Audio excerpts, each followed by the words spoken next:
Hi friends! Welcome back to Practicing My Prep. I'm Wendy, and today I thought I'd show you my garden. There's a few reasons why I garden and consider it to be part of my preparedness. I find being in my garden in the morning, spend usually about 10 or 15 minutes watering everything. It's really calming and centering, and I find it a really nice way to sort of start my day. For me, gardening doesn't take too much of my time, but I get great pleasure from it. I also get food from it, and food that I can then eat as it comes fresh out of the garden, or preserve it for later to get us through the winter too. I also get a sense of accomplishment by starting my seeds or starting a transplant and then growing it and watching it grow and then give me food. That's pretty awesome. Good morning, Sandy. Like I said, my garden can provide just ready to eat stuff. These are my snow peas. See, and look, they've got snow peas here that are ready to pick. Oh, quite a few of them. I picked some green beans here yesterday. I think there might be some. Oh, there's one right here. That's a little one. Here's one. Some green beans. Ready to eat, but it also will provide food for kind of more long term as I learn to can, dehydrate, and preserve food for later. Some of this will go in the freezer. I've got my onions, my green beans. This is my zucchini plant.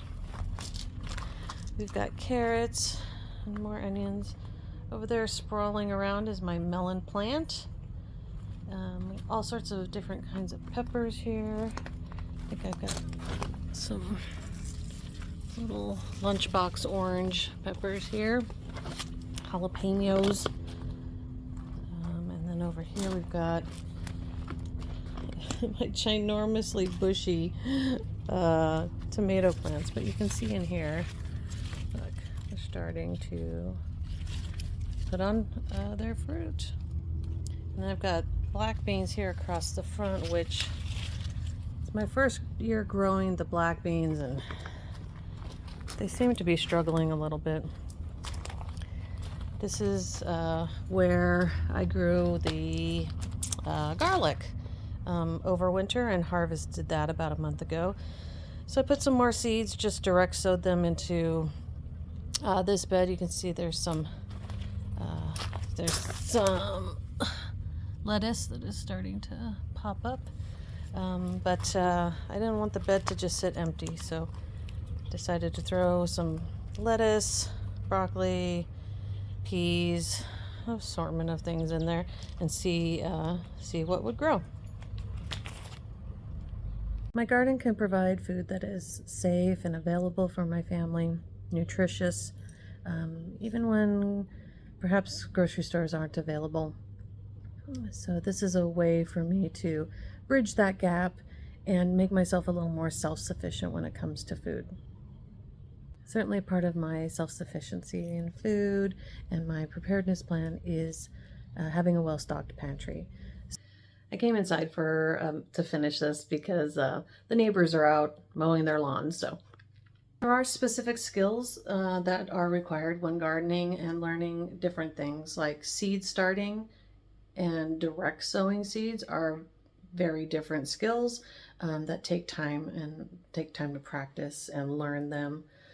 Transplanting your plants once they do grow enough, knowing what kind of soil you have in your area is critical to knowing what kind of plants will grow, and also knowing your weather, your seasons, how long your growing season is.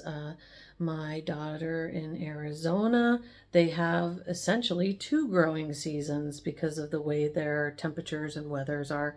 And here where I live, it's a much shorter season, one time a year. So I need to think ahead and plan and pick the seeds and plants that are going to grow and be productive in that amount of time. I have some plants that I'm growing in some pots here. I got some rosemary, some basil, and parsley. And then here's a blackberry bush that I started in a pot, and we've had quite a lot of heat, so it's struggling a little bit, but maybe I'll get that in the ground this year. We'll see. I'm certainly no expert in gardening or anything preparedness, but I feel like it's important to just get out there and start trying right away. And don't think you shouldn't even start or try something because it'll be hard or because you might fail at it. I have plenty of plants and seeds that don't grow or grow and die, but that's okay. This is all part of the learning curve. And it's okay to start small. Like my little potted plants here. Get a pot, put some basil in it, or a tomato plant, a strawberry plant, and put it on your porch. You can do this in an apartment or a house, anywhere. Just start small and start learning to grow things that will maybe someday supply food for your family. And know that your small successes will definitely lead to larger successes. Thanks for stopping by today. See you next time. Bye.